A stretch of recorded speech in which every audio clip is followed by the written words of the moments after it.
merecidas férias. E hoje a gente tem um caso do Hospital Antônio Pedro, da UF. Quem vai apresentar é a Leidiane. Leidiane, ela é residente R1, virando R2, que ela estava dizendo agora. A gente tem também a professora Ana Luísa Gouveia, da Patologia da UF, para comentar, e o Guilherme Mendes, nosso colega atual secretário da SUNERJ. Então, Leidiane, se você puder ligar a sua câmera, já pode compartilhar os slides. Boa apresentação. Obrigada. Boa noite, meu nome é Leidiane, como apresentado, sou residente do primeiro ano de nefrologia do Hospital Antônio Pedro, da Universidade Federal Fluminense, e vou apresentar um caso que a gente acompanha desde 2018.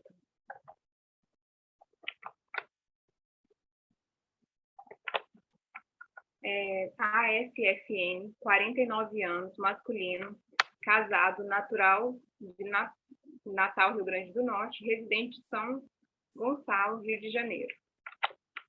Profissão motorista. A queixa principal dele em 2018 foi dor nas juntas e inchaço nas pernas. O paciente, na época, tinha 45 anos, portador de diabetes e hipertensão, não insulino dependente, diagnosticado há 2 anos antes da admissão dele no hospital. Ele estava com 46 anos. Ele é encaminhado ao ambulatório em outubro, com edemas em membros inferiores, iniciados após episódios de artralgias em punhos e calcâneos há 2 anos, na vigência de uma consulta com a endocrinologia, foi quando ele teve diagnóstico de hipertensão e diabetes. No momento da admissão dele no hospital, ele apresentava uma creatinina de 2 e uma ureia de 65. Em outubro, quando ele foi encaminhado lá para o nosso serviço, ele já chega com um exame de fundo de olho com uma retinopatia hipertensiva leve, sem sinais de retinopatia diabética. O ultrassom de aparelho urinário apresentava rintóxico, discreto aumento da ecogenicidade do parênquima e com a medida de 15/5 em ambos os rins. Em novembro, esse paciente é internado com quadro de síndrome edemigênica, proteinúria nefrótica, com resposta parcial ao uso do diurético durante a internação, sendo indicado a biópsia renal que foi realizada em dezembro. Na internação que ele teve, a gente repetiu os exames do fundo de olho, que vem com retinopatia hipertensiva grau 1, um ecotranstorácico com cardiopatia hipertensiva com leve hipertrofia de ventrículo esquerdo concêntrica, fração de ejeção de 58. O laudo da biópsia que foi realizada em dezembro, o laudo preliminar, que depois a gente vai ter uma complementação desse laudo, veio compatível com glomerulonefrite padrão membrana proliferativa mediado por imunocomplexo, com restrição da expressão de cadeias leves de imunoglobulina K. Esclerose global em 20%, 27% dos glomérulos. Não está dando para eu visualizar aqui. Pesquisa de amiloide negativa. E ficou aguardando a microscopia eletrônica desse paciente. Esse paciente pós-alta, ele perde o acompanhamento até março de 2019 e retorna com quadro de edema, proteinúria nefrótica. Ele é rediscutido em sessão, onde foi solicitado alguns exames, entre eles o eletroforese de proteínas C e urinárias, que eu vou mostrar um pouco mais para frente. Após discussão, foi iniciado o tratamento em julho com a prednisona, foi solicitado alguns exames nesse intervalo, o paciente retorna e foi iniciado a prednisona 1 mg por quilo. Em agosto, é iniciado para ele ciclofosfamida, que a primeira dose foi no dia 20 de agosto de 2019, com término em fevereiro de 2020, totalizando 6 doses, e realizado neste período o desmame de corticoide. Durante depois eu vou mostrar os exames, ele mantém uma proteinúria nefrótica durante todo o tratamento com a ciclofosfamida. Agora a professora Ana entra para apresentar a biópsia, para depois a gente dar continuidade ao caso.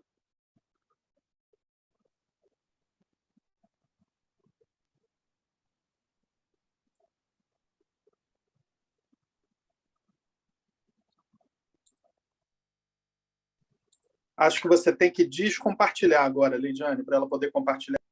Vou botar aí. Acho que está indo.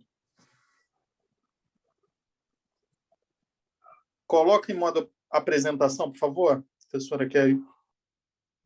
Foi, estamos vendo. Estão me ouvindo também? Sim. Então tá.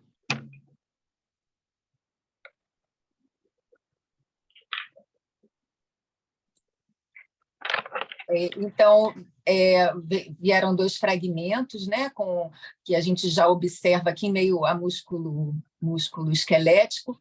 Então, a gente já observa nesse aumento que os glomérulos estão levemente hipertróficos, assim, uma coloração rosada um pouco mais intensa do que a gente costuma ver. Quando aumentar, a gente já vai entender por quê.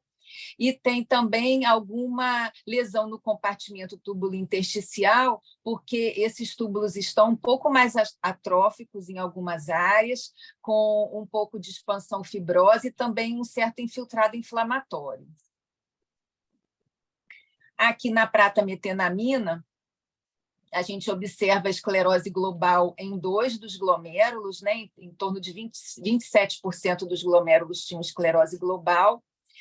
Aqui os túbulos atróficos, que a gente já via no HE, com a expansão fibrosa, e os glomérulos a gente consegue entender porque eles estavam um pouco mais rosados. Então, existe uma expansão aqui no mesanjo, que a gente observa aqui pela prata, né? Ele tem fraca afinidade pela prata e, em algum momento, assume um aspecto algo nodular.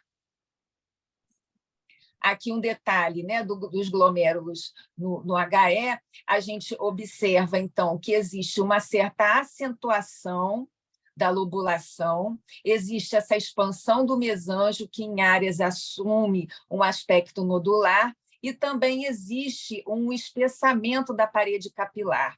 Em outras áreas, a gente vê que também existe um aumento de celularidade, mais um aumento de celularidade do mesanjo ou de células endoteliais, nem tanto de células inflamatórias.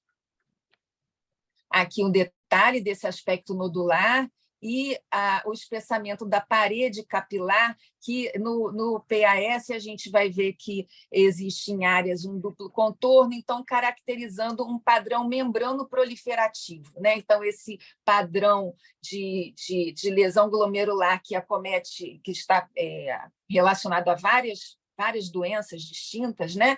Ela é caracterizada por esse aumento de celularidade do mesanjo, né? O padrão proliferativo do nome membrano proliferativo, esse espessamento da parede capilar e essa acentuação da lobulação. Aqui um outro mostrando que em áreas assume esse aspecto nodular, aqui também.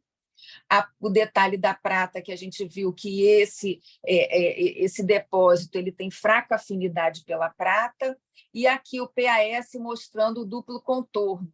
Então, o duplo contorno que é característico, né, desse padrão membrano proliferativo, ele acontece porque o contorno verdadeiro é feito pela membrana basal glomerular e o contorno interno duplo é um contorno falso, que, na verdade, é o significado da interposição mesangial entre a membrana basal e o endotélio. Então, por isso que a gente vê esse duplo contorno.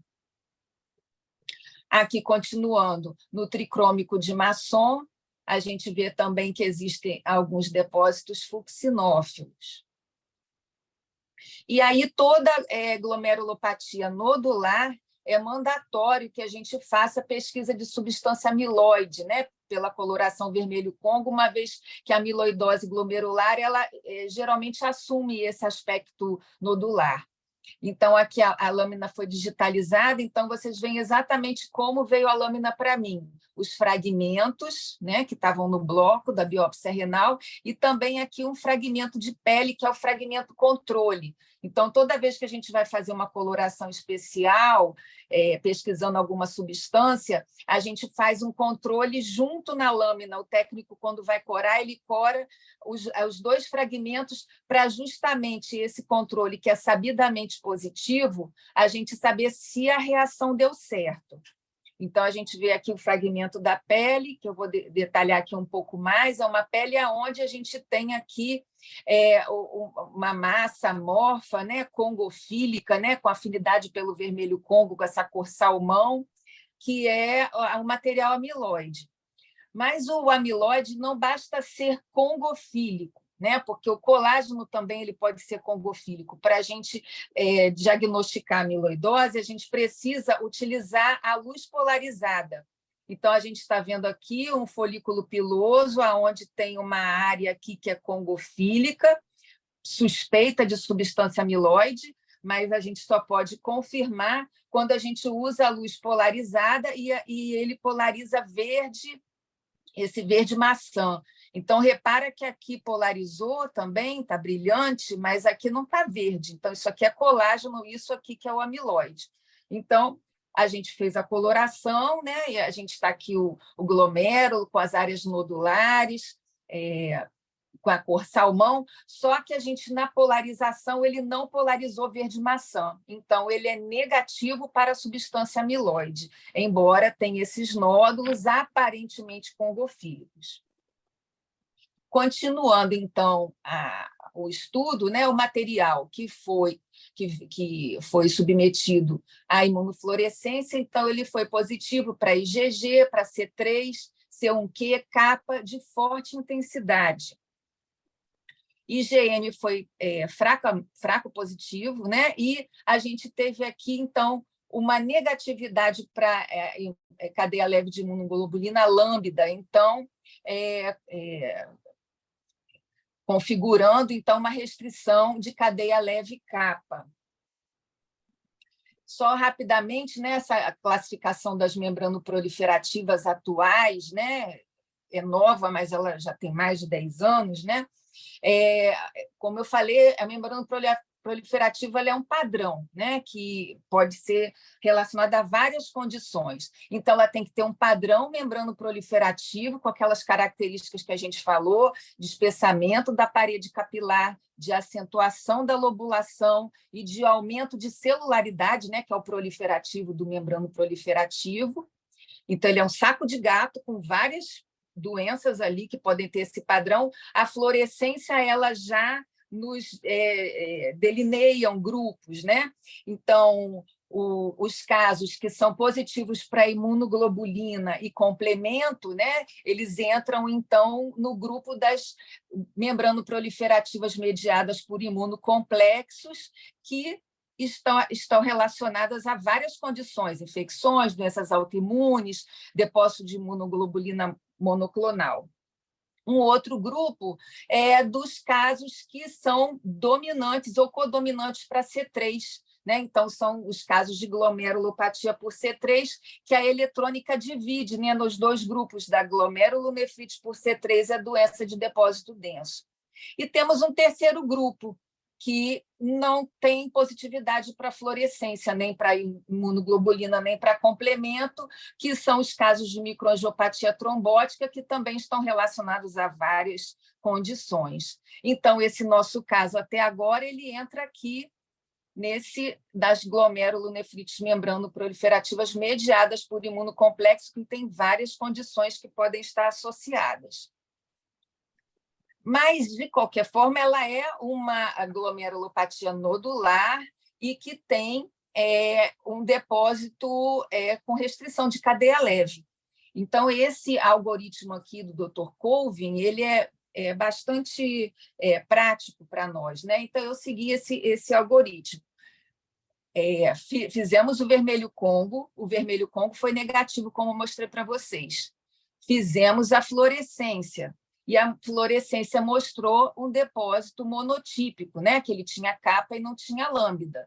E aí, qual seria o próximo passo? O próximo passo seria a eletrônica, para saber se os depósitos são organizados, porque aí eles iam cair para essas possibilidades aqui, né? Glomerulonefrite crioglobulinêmica ou a glomerulopatia fibrilar ou por imunotactoide, ou se ela ia cair para o outro lado, né, das doenças por depósito de imunoglobulina monoclonal.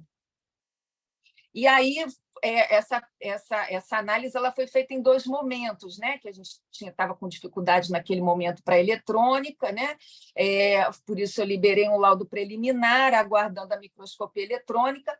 Havia sido coletado material no glutaraldeído, que é um fragmento bem pequenininho. Aqui a régua, só para vocês terem uma noção, né, do tamanho do fragmento, 2 milímetros a 3 milímetros. Né? Ele fica pretinho assim por causa do tetróxido de ósmio. Ele é incluído num bloquinho de resina, né? A gente poderia fazer o paralelo com um bloco de parafina, né? Que é um bloquinho de resina. Faz um corte que a gente coloca na lâmina com a toluidina, que é os cortes semifino, que é um corte um pouco mais grosso, só para a gente olhar no microscópio óptico, né, o microscópio de luz, se tem glomérulo. Tendo glomérulo, o técnico faz o ultrafino, que vai para essa grade aqui, chama grade porque esse confetinho ele é todo fenestrado. E é esse fragmento que vai, coletado, né, nessa grade, que vai para o microscópio eletrônico. Então, foi feito primeiro o corte semifino. Por felicidade, tinha um glomérulo, né, que é esse aqui, que tem bastante lesão. Né? A gente vê aqui o aspecto nodular, nem conseguimos ver as alças capilares direito, talvez aqui, podócitos bastante degenerados, e foi esse glomérulo que nós pudemos observar na eletrônica. Então, olha, dá para ver que o glomérulo está totalmente alterado. Então, não vamos conseguir ver direitinho, bonitinho na eletrônica, porque ele está todo lesado. Mas eu vou mostrar aqui para vocês, ó, que a gente tem uma alça capilar, aqui é a célula endotelial, aqui é a membrana basal e aqui é um podócito. Um podócito, como vocês viram lá, está todo doente. Aqui essas degenerações microvilositárias, já é um aspecto degenerativo do podócito. Aqui, na mesma escala, eu coloquei como seria uma membrana basal normal, uma parede capilar, né? Desculpa, com podócitos, membrana basal e células endoteliais. Aqui a espessura, ela está nessa altura aqui, ela está 7 vezes a espessura que seria esperada. E aqui a gente vê os processos podais, e aqui, ó, a gente tem retificação, fusionamento dos processos podais, né, caracterizando a lesão podocitária, e um espessamento da membrana basal muito grande. Aqui é uma outra alcinha aqui é célula endotelial, aqui é membrana basal e aqui é podócito doente, né, com extensa retificação, né, fusionamento dos processos podais, e novamente aqui na mesma escala como deveria ser uma membrana basal. Aqui nessa área ela está menos espessa do que na outra, né? 3,5 vezes, mas de qualquer forma está espessada também. E outra coisa que a gente observa é que essa membrana ela é alargada e ela é toda irregular, né? A gente não tem um aspecto homogêneo laminar dela. Vamos ampliar nessa área. Quando a gente amplia, a gente vê que parece que tem uns depósitos aqui, às vezes pontilhados, às vezes mais alongados, né? Esse pontilhado, fiquei imaginando que era o alongado cortado transversalmente, então a gente só vê aqui as bolinhas. Nessa outra área também, vamos aumentar aqui, e a gente começa a perceber, então, esses depósitos mais organizados. É bastante sutil ainda nesse aumento. Quando a gente aumenta mais ainda, a gente consegue ver uma tendência a ser uma formação de túbulos. Aqui também, só para a gente comparar como ela está espessada, a membrana basal, aqui é endotélio e aqui é podócito com degeneração. Aumentando aqui, novamente, a gente começa a ter essa tendência de depósitos tubulares. Aqui, de novo. E aí eu consegui individualizar que eu desenhei aqui, um túbulo mais reto, para poder tentar ver qual é o diâmetro desse túbulo. E aí fiz uma regra de 3 aqui com a escala de 500 nanômetros e cheguei aqui à conclusão que esse túbulo tem mais ou menos o diâmetro entre 17 a 25 nanômetros. Então, novamente, o algoritmo do Dr. Colvin, negativo para vermelho Congo, depósitos monotípicos e depósitos organizados na eletrônica. Então, a gente vem para essas possibilidades de diagnóstico: glomerulopatia por imunotactóide, fibrilar ou crioglobulinêmica. Nossas fibrilas têm em torno de 17 a 25. As crioglobulinêmicas geralmente são um pouco mais espessas, mas vocês veem que a diferença não é muito grande. E eu me peguei também que, na ocasião, eu não sei se Leidiane falou, mas na ocasião veio para mim que a pesquisa de crioglobulina tinha sido negativa, embora, às vezes, isso possa acontecer, ser um falso negativo, né? Por imunotactóide, normalmente o diâmetro dela é um pouco maior, né? Um pouco mais larga. E a glomerulopatia fibrilar é que o tamanho mais ou menos se assemelha, né? Então, com isso, eu liberei um laudo complementar, que é uma glomerulonefrite de padrão membrano proliferativo, né, com expressão de restrição de cadeia leve para capa, os depósitos organizados, a microscopia eletrônica, a esclerose global e a expansão fibrosa que nós tínhamos visto. E colocado um comentário que os achados podem corresponder à glomerulopatia fibrilar e que essa restrição do depósito de cadeia leve pode estar relacionada à gamopatia monoclonal e aí necessário correlação clínica e laboratorial. E agora eu devolvo para a Leidiane.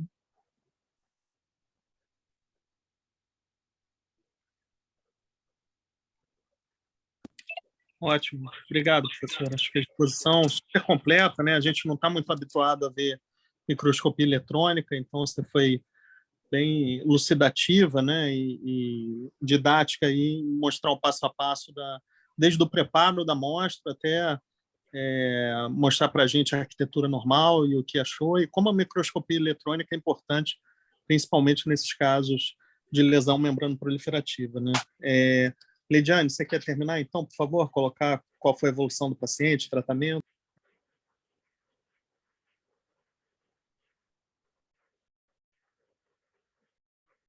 Eu vou mostrar agora alguns exames do paciente, que eu deixei para depois da biópsia. O paciente já chegou com uma creatinina para a gente quando foi repetida de 1,7, uma anemia, já tinha um PTH mais alterado, mais alto, e uma albumina sempre mais baixa, 1,2 quando ele interna com a gente. Em 2019 foi quando o paciente perdeu o segmento, foi a última consulta que ele retorna, e a hemoglobina um pouco melhor, mas dentro do padrão de normalidade, mas mantém uma albumina mais baixa e uma creatinina que subiu em relação à de entrada. PTH mais alterado também. O painel imunológico dele, eu coloquei aqui já quando entrou, em 2018, e foi repetido em 2021. Ele tinha um C3 dentro do valor de referência para a gente mais baixo, C4 normal. E o teste de crioglobulina, que eu ia mostrar agora, está realmente, o primeiro veio negativo.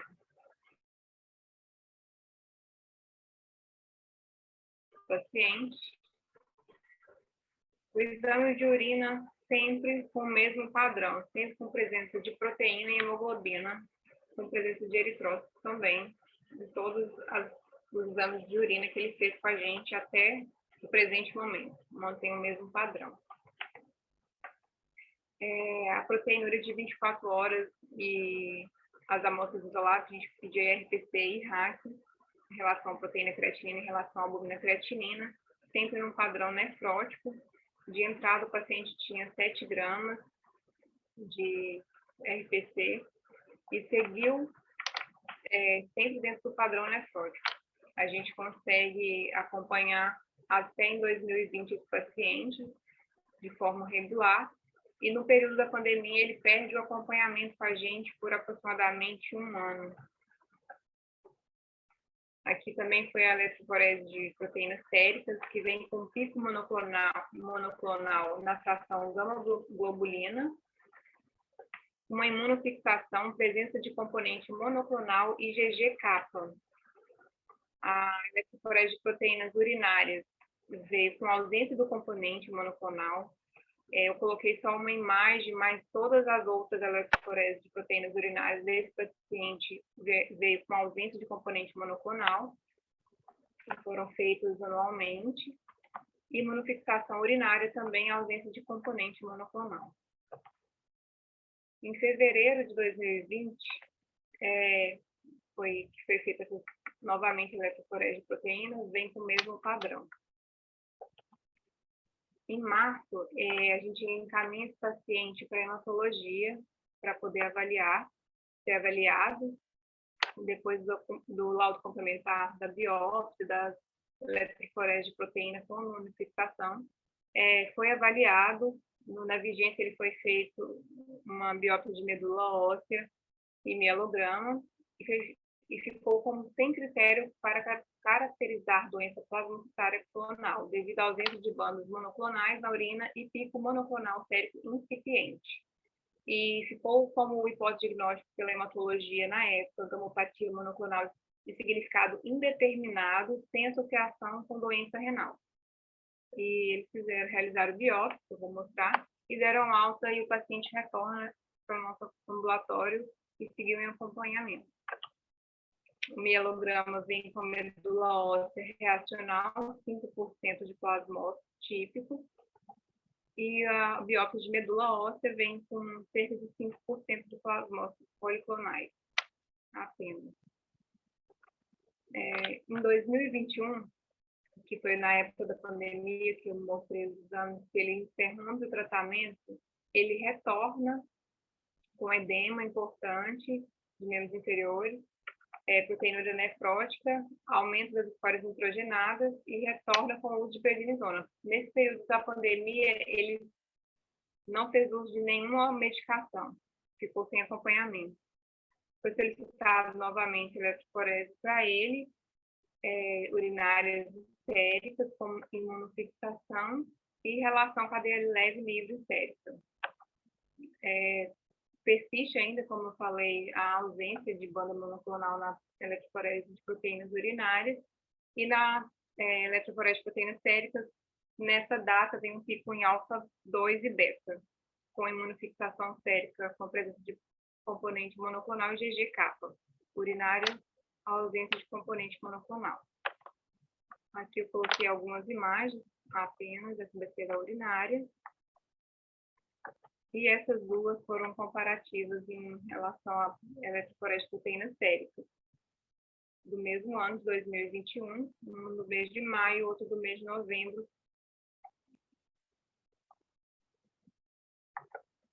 E com imunofixação, novamente, com componente monoclonal e IgG-kappa. Aqui alguns exames do paciente. Uma creatinina mais tocada, uma albumina sempre mais baixa.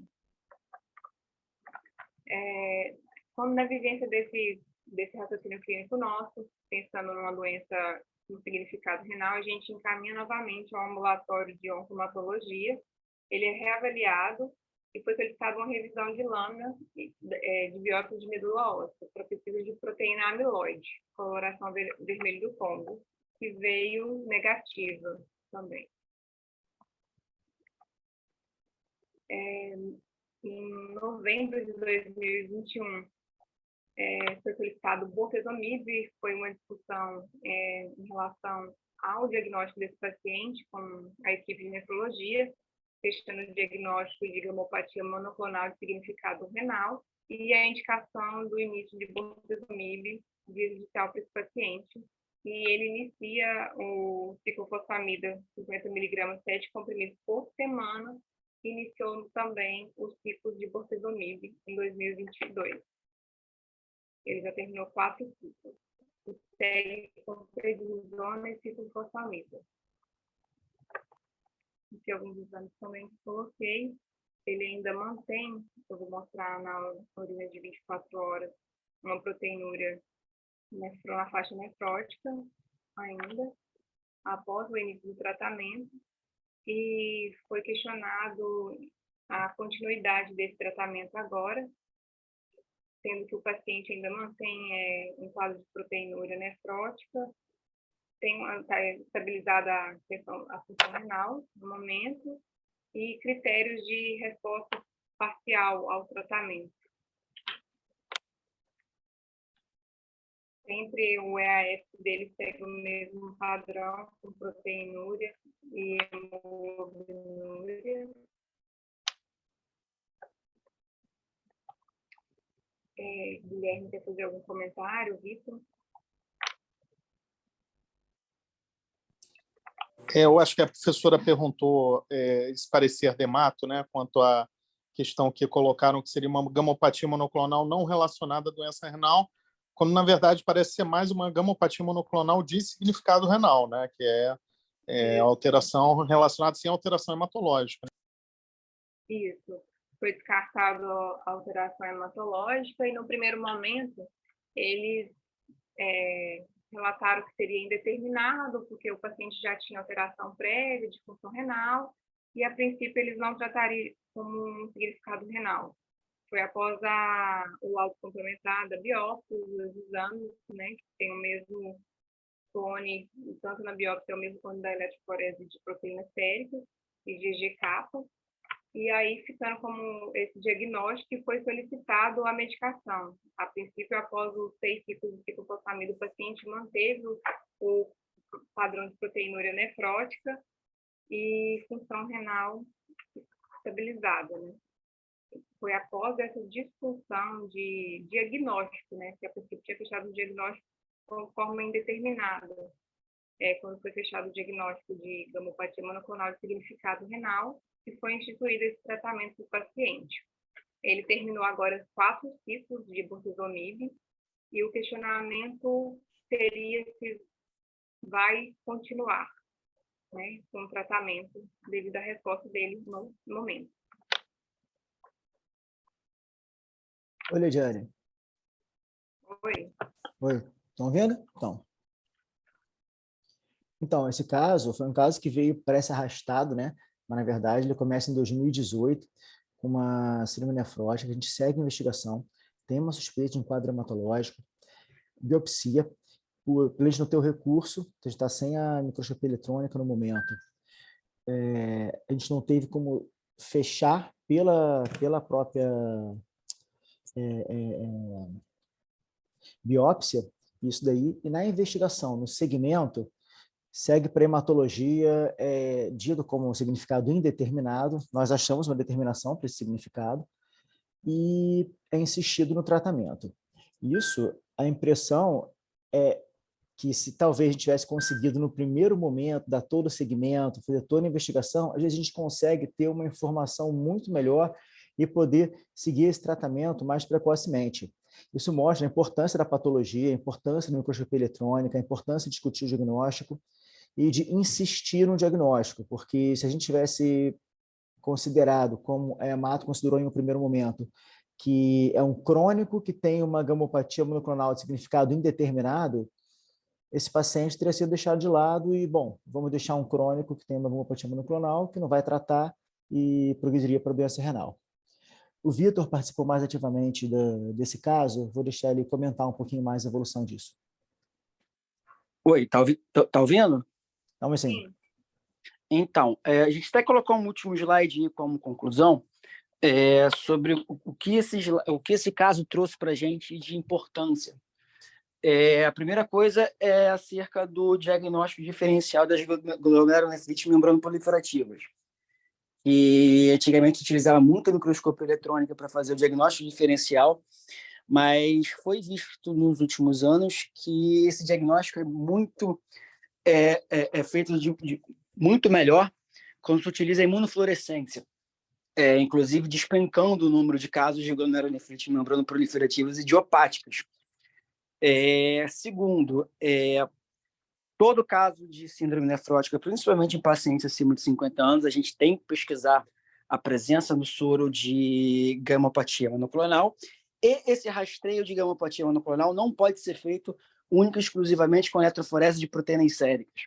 A gente teve esse problema nesse caso porque o nosso primeiro nosso primeiro hematologista que a gente encaminhou, ele pegou apenas a eletroforese de proteínas séricas e, como tinha mais um padrão policlonal do que monoclonal, ele indicou que aquilo não seria uma gamopatia monoclonal de significado renal. E esse diagnóstico realmente ele tem que ser feito com... Tem que solicitar também imunofixação e relação cadeia leve sérica, porque em muitos casos realmente vai ter eletroforese negativa e uma imunofixação positiva. E nesse caso foi o clone no sangue, era o mesmo clone na imunofluorescência. Sempre que tiver um caso de gamopatia monoclonal de significado renal, é importante a gente ter um acompanhamento conjunto com a hematologia, porque eles entendem mais da quimioterapia para esse tratamento do que a gente.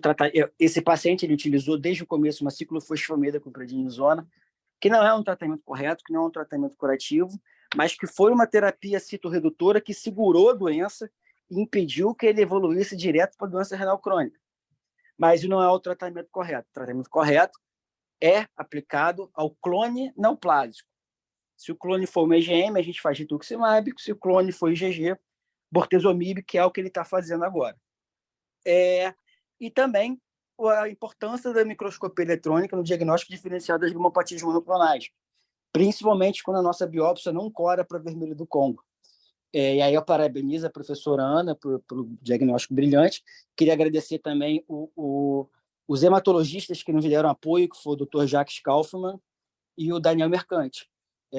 O paciente agora segue o tratamento com a gente e com a hematologia. A gente provavelmente vai iniciar um segundo ciclo de bortezomib, porque a resposta foi um pouco aquém do que a gente esperava. É isso.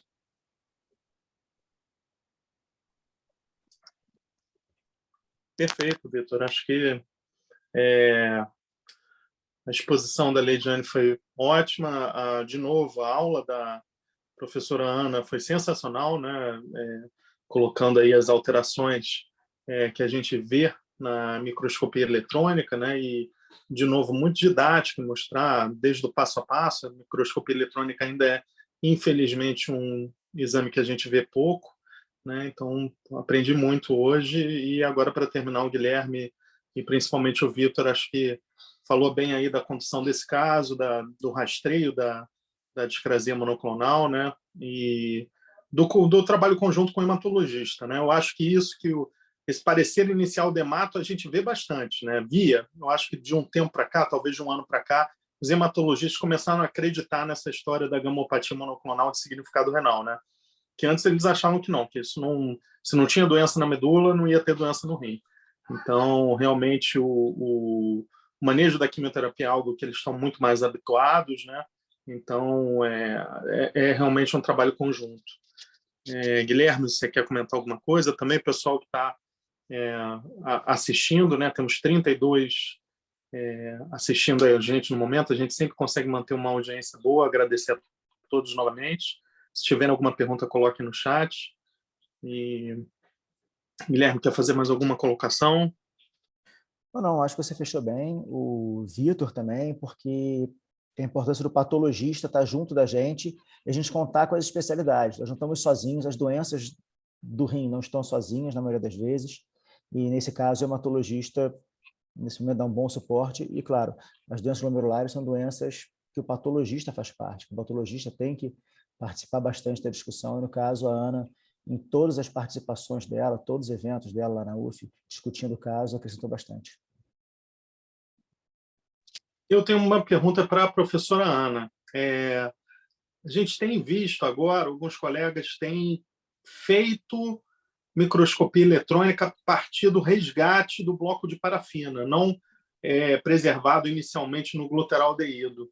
É possível, a qualidade da amostra é suficiente, tem algum problema no processo de preservação, preparo da amostra? Porque a gente tem recebido isso que está sendo feito. Alguns colegas do Brasil têm oferecido esse serviço de biópsias que inicialmente não foram enviadas para microscopia eletrônica, de resgatando o bloco de parafina, enviar para processar e fazer microscopia eletrônica. Fala para a gente um pouco disso, professor. Sim, é possível. É claro que a qualidade não fica com um pouco de artefato, né? O ideal seria quando você coleta e coloca no glutaraldeído imediatamente, mas é possível sim. Retira do bloco, desparafiniza, coloca no glutaraldeído e depois segue o processamento até fazer aquele bloquinho. É possível sim.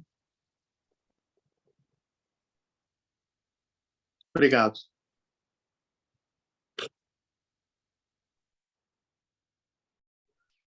Pedro. Pedro, está sem áudio. Professor Pedro. Edson, aqui, ó, tô aqui, sua homenagem, camisa desse ano, hein? A gente deve estar recebendo. Bacana, parabéns. Vai estar recebendo a camisa do Dia Mundial do Rim, com o dizer, né, sobre a creatinina, uma luta antiga do professor Edson que a gente colocou aí na campanha desse ano. Diga aí, professor. Não, primeiro você vê que, mais uma vez, a creatinina foi um marcador que norteou toda a função renal e continua norteando. Dá os parabéns para a Ana pela apresentação sensacional e dos residentes e do colega também, e corroborar, mais uma vez, que se esse paciente não cai num serviço de qualidade, que nem o da UF, né, com a Ana e com os residentes, com os staffs de lá, ele seria mais um paciente que evoluir para a doença renal crônica, está em diálise, e na hora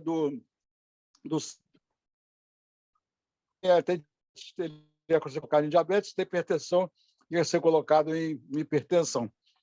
Então, a gente sabe que 30% a 40% de glomerulopatia não diagnosticadas são colocados como nefropatia hipertensiva ou nefropatia diabética, né?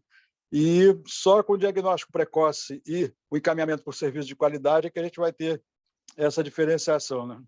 Muito obrigado pela sessão, foi muito boa. Parabéns a todos. Obrigado, professor. Acho que o Conrado quer falar. Conrado? Oi, Pedro. Boa noite. Queria parabenizar o pessoal da UF, excelente apresentação da residente, professora Ana, Guilherme, Vitor. Eu e Vitor, a gente teve um caso exatamente dessa patologia lá nos servidores, né? Há uns anos atrás, uma jovem grávida que abriu uma cilindro nefrótica na gestação e a biópsia, surpreendentemente, veio uma gamopatia membrana proliferativa com depósito monoclonal. E uma coisa que torna essa patologia particularmente desafiadora é que, na maioria das vezes, você nem o componente monoclonal você detecta no sangue, nem na urina, né? Eu até me surpreendi de ter conseguido esse paciente ter tido... Inclusive, naquele caso, veio tudo negativo, né, Conrado? Tudo negativo, tudo negativo. E a descrição da literatura é assim, em praticamente só 20% dos casos que você detecta a proteína monoclonal no sangue. Então, você fica totalmente no escuro e a única coisa que você tem que aponta para a monoclonalidade, na verdade, é a coloração por uma cadeia leve monotípica na imunofluorescência, né? E esse caso nosso, a gente fez tudo na medula da doente, fizemos imunofenotipagem na medula, e a gente só encontrou uma população de plasmócito atípica na medula muito pequena, que, na verdade, a teoria é essa, né? Que você tem um clone muito pequeno de plasmócito que produz uma proteína monoclonal altamente nefritogênica, né? E dá esse padrão membrana proliferativo, e o tratamento é um tratamento direcionado ao clone, não tem jeito, né? Imunossupressor, quimioterápico, né? E aí, dentre as gamopatias monoclonais de simplificado renal, essa é uma dificuldade maior, porque o hematologista ainda tem uma resistência maior em tratar, né? Porque quando se trata de uma amiloidose AL, por exemplo, você tem lá um componente monoclonal claro, né? Eles ficam mais animados em tratar. Agora, você convencer o hematologista a dar quimioterapia para um doente que nem proteína monoclonal tem no sangue, não é fácil, né? Mas essa cultura a gente tem que começar a mostrar para eles, porque os estudos mostram que isso tem resultado, que o doente melhora, entra em remissão. E só para finalizar, para não me estender muito, é uma condição que recai muito no transplante, muito no transplante. E tem algumas séries que é quase 100%. Se você biopsiar o doente depois do transplante, você vai ver a proteína monoclonal no enxerto. né? Então, o ideal é você tentar induzir a remissão antes do transplante e transplantar com doente em remissão hematológica. É só isso que eu tinha que acrescentar. Valeu. Boa noite. Obrigado, Conrado. A gente teve no Mayo Clinic, a gente teve uma aula de gamopatias monoclonais de significado renal, né? E um conceito legal que eles expuseram é da rebiópsia, né? A rebiópsia como controle de cura. Então, quando você não tem outra forma de avaliar a resposta à quimioterapia, eles falaram que eles rebiopsiam com bastante frequência, para ver se você teve... se você tirou os depósitos renais, né? Principalmente quando você não tem um componente monoclonal muito claro em imunofixação. E isso era uma coisa que eu realmente desconhecia, e pelo menos é uma prática local lá deles bastante frequente de rebiopsiar o rim. Queria saber se o Guilherme, o Vitor ou a professora ou a Leidiane leram algo especificamente sobre isso como controle de tratamento. Inclusive, eu acho que a maior parte dos artigos publicados até hoje de gamopatia monoclonais vieram da Mayo Clinic, do grupo do Fervenza. Tanto pelo grupo de patologia, como do grupo de nefrologia, quanto de hematologia. E esse caso a gente está esperando agora uma eletroforese e uma imunofixação, que se vierem com um eletroforese vier com muita proteína monoclonal ainda, ou a relação cadeia leve livre vier positiva na relação patogênica, a gente vai prosseguir o tratamento. Caso venha negativo, aí a gente vai tentar uma nova biópsia para avaliar se está em atividade ou se o atraso no tratamento foi tão longo que o que está acontecendo agora é a esclerose residual. Perfeito. Pedro, rapidinho, só acrescentar uma coisa, você falou da eletrônica da parafina.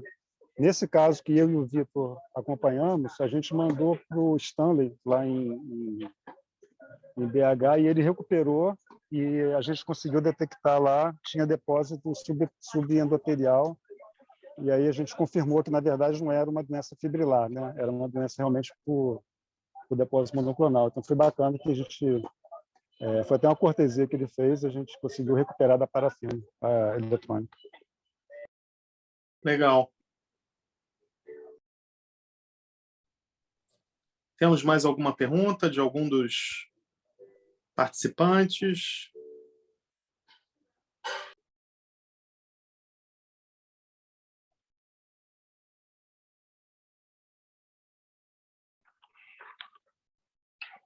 Bom, creio que não, então queria primeiro agradecer a todo o serviço de nefrologia do Hospital Antônio Pedro. Parabéns, Leidiane, pela sua exposição. Obrigado, professora Ana. Obrigado, Guilherme e Vitor. E queria agradecer também a todos os participantes e só aproveitar a ocasião para fazer alguns breves anunciados. Então, primeiro, nosso simpósio de doenças raras está se aproximando, agora dia 4 de março. Já estamos com bastante inscritos, ainda temos algumas vagas, vai ser bem legal, tem uma programação bem completa, uma das aulas vai ser sobre nefropatia por C3, então é um tema razoavelmente correlato à exposição aqui, e queria convidar novamente todos, será sábado, dia 4 de março, no Hotel Pestana, vai ser um evento bem legal, então quem ainda não se inscreveu, convidar novamente para se inscrever. O Dia Mundial do Rim está chegando também, a gente está planejando algumas ações, né? A gente tem o nosso evento que é mais da SBN no dia 9, da Iluminação do Cristo, a gente conseguiu também outras partes do Rio de Janeiro também serão iluminadas, e no sábado e domingo a gente está fechando nossos eventos, ainda não posso dar certeza, mas está 95% certo, de um evento no sábado e um evento no domingo, que a gente brevemente vai anunciar e que a gente conta com a ajuda de todo mundo, a participação de todo mundo, tá? Nesse dia, que é a data mais importante da nefrologia mundial. E, por fim, a gente deve anunciar isso na SBN amanhã, a gente tem uma missão para cada um dos nefrologistas do Brasil inteiro, que é o seguinte: estão sendo constituídas 2 frentes parlamentares, que vão ajudar muito no progresso, né, em avanços e em reivindicações da nefrologia. Um é a Frente Parlamentar da Nefrologia, que o requisitante é o deputado Vinícius Carvalho, de São Paulo, e a outra é a Frente Parlamentar da Doação de Órgãos e Tecidos, que essa foi um requerimento do nosso deputado Marcelo Queiroz, aqui do Rio. Frentes parlamentares são frentes multipartidárias que tratam de uma temática específica, tem reuniões periódicas, tem espaço para divulgação nas mídias da Câmara e do Senado. Então, é um avanço muito grande e eles contam com entidades e também com a sociedade civil para debater esses temas. Então, para conseguir as frentes parlamentares, você tem que ter assinatura de 1/3 dos parlamentares da Casa. Isso totaliza 170 deputados. Então, a gente precisa do corpo a corpo. Todo mundo que conhecer um deputado, conhecer alguém que trabalhe com por favor, entre em contato, fale da importância da adesão dessas frentes parlamentares, porque a gente precisa dessas 170 assinaturas para que elas possam ser constituídas. E é importante que sejam constituídas agora, porque é o começo da nova legislatura. E elas ficam ativas por 4 anos, né? Então, ficam ativas a partir do momento que são aprovadas, mas ao término da legislatura, geralmente elas têm que ser renovadas. Então, se isso for uma batalha mais à frente, a gente vai ter perdido potencialmente o tempo que a gente poderia ter iniciado antes.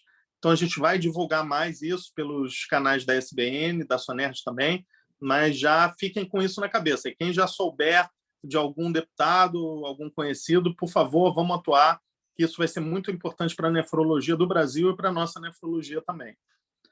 Bom, então, sem mais, eu queria agradecer novamente a todos. Em breve a gente vai disponibilizar o link dessa aula, que foi muito boa, no nosso canal do YouTube. Então, gente, obrigado. Boa noite a todos.